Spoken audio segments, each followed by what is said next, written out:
নমস্কাৰ সকলোকে ওয়েলকাম জনাইছো আজিৰ ভিডিঅ'লৈ হয়তো স্ক্ৰিনত দেখি থকা নিউজটো আপোনালোকে পাইছে বা নোটিছখনো পাইছে যোৱা 14 মেত অসম চৰকাৰৰ মাধ্যমিক শিক্ষা বিভাগে এখন নোটিছৰ জৰিয়তে 946টা 944 ইন্টাৰমিডিয়েট টিচাৰ্ছ পোষ্টৰ এবলিশ কৰাৰ কথা ঘোষণা কৰিছিল আৰু এই পোষ্টকেইটা হৈছে ইন্টাৰমিডিয়েট পোষ্ট আৰু আমাৰ যিবিলাক এমালগামেশন কৰা হাই স্কুল বা হাই সেকেন্ডাৰী স্কুল আছে ধৰক কোনবাখন হাই স্কুল বা হাই secondary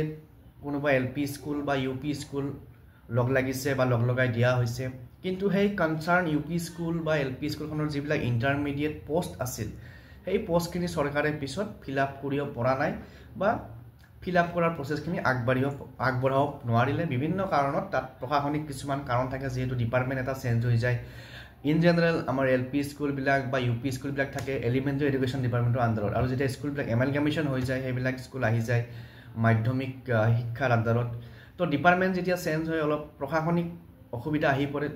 bibhinno karonot ei jekita post asil 944 he post geta fill up koribo pora ansil gotike sarkare obohekhot ei post geta khali kori rakhatke post geta bondho kori dile aru hei post getar against আৰু কিছুমান post release কৰিছে tea garden school বিলাকৰ কাৰণে আৰু তাতে হেডমাষ্টাৰৰ vacancies আছে বা graduate টিচাৰৰ vacancies আছে এতিয়া আমি প্ৰথমতে চাই লও এই যে 944 টিচাৰ্ছৰ ভ্যাকেন্সিজ এবলিশ কৰা হল কোন ডিস্ট্ৰিক্টত কিমান আছে এইখিনি আমি প্ৰথমতে এবাৰ চাই লও দেখিছে আপোনালোকে district wise teachers post abolished were Barpeta 31 Biswanath 25 Bongaigaon 17 কাছাৰত বহুত আছে 139 দৰং 8 ধেমাজি 13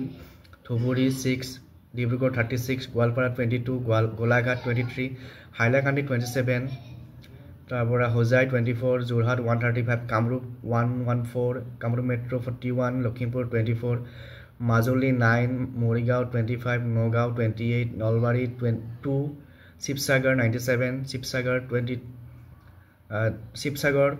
97 আৰু এখন শোণিতপুৰ হ'ব লাগে শোণিতপুৰ 22 সাউথ সালমাৰা মানকাছাৰ 5 শ্ৰীভূমি 58 তিনচুকীয়া 13 তো এইকেইখন ডিস্ট্ৰিক্টত ভ্যাকেন্সিজ বিলাক এবলিশ কৰা হৈছিল আৰু এইখিনি হৈছে ডিস্ট্ৰিক্ট ওয়াইজত ভ্যাকেন্সি ডিটেইলছ যিখিনি এবলিশ কৰা হ'ল এতিয়া আপোনালোকে দেখিলে ডিস্ট্ৰিক্ট ওয়াইজত কোনখন ডিস্ট্ৰিক্টত কিমান ভ্যাকেন্সিজ এবলিশ কৰা হ'ল এতিয়া আমাৰ যিসকলে এবাৰ টেট কাম ৰিক্ৰুটমেন্ট টেষ্টত পাৰ্টিসিপেট কৰিছে বা যিসকলে এক্সাম দিছে তেওঁলোকৰ মনত এটা কোৱেশ্চন আহিব পাৰে যে এই যে 944 পোষ্ট এবলিশ কৰা হ'ল তাৰ ফলত গ্ৰেজুৱেট টিচাৰ আৰু পোষ্ট গ্ৰেজুৱেট টিচাৰ ৰিক্ৰুটমেন্টত কিবা ইম্প্যাক্ট পৰিব নেকি যদি ইম্প্যাক্ট পৰে নেগেটিভ ইম্প্যাক্ট পৰিব নে পজিটিভ ইম্প্যাক্ট পৰিব এইটো এটা প্ৰশ্ন আহিব পাৰে সকলোৰে মনত তো আমি যদি চাবলৈ যাও এই 944 পোষ্ট বন্ধ কৰাৰ পিছত আমাৰ যিসকল গ্ৰেজুৱেট টিচাৰ আৰু পোষ্ট গ্ৰেজুৱেট টিচাৰ ক্যান্ডিডেট আছে তেওঁলোকৰ কাৰণে এটা বেনিফিট আছে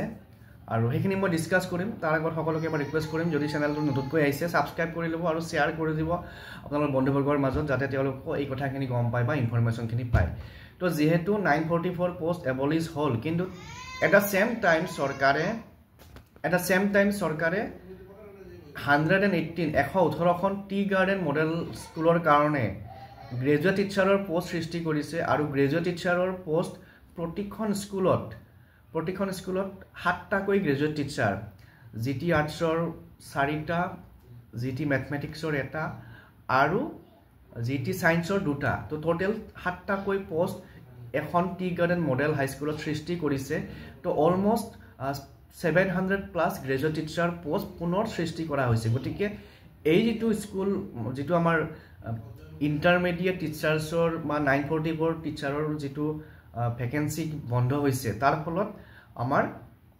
গ্ৰেজুৱেট টিচাৰ আৰু পোষ্ট গ্ৰেজুৱেট টিচাৰৰ ক্যান্ডিডেট খিনিৰ কাৰণে এটা পজিটিভ নিউজে কঢ়িয়াই দিছে গতিকে ইয়াৰ লগত আৰু এটা সেকশনৰ টিচাৰ্ছৰ কাৰণে বা এটা সেকশনৰ এপ্লিকেন্টৰ কাৰণে অলপ নেগেটিভ ইম্প্যাক্টটো আছে হেখিনি পিছত কেতিয়াবা ডিসকাস কৰিম তো আমাৰ জিটি পিজিটিৰ খিনি কাৰণে এই ডিসিশনটোৰ পৰা আমাৰ এটা পজিটিভ বেনিফিট পাব গতিকে আজিৰ ভিডিঅত এখিনি ইনফৰমেশন শেয়াৰ কৰিলো পুনৰ লগ পাম নেক্সট ভিডিঅত চেনেলটো চাই থাকিব বুলি আশা কৰিলো থ্যাংক ইউ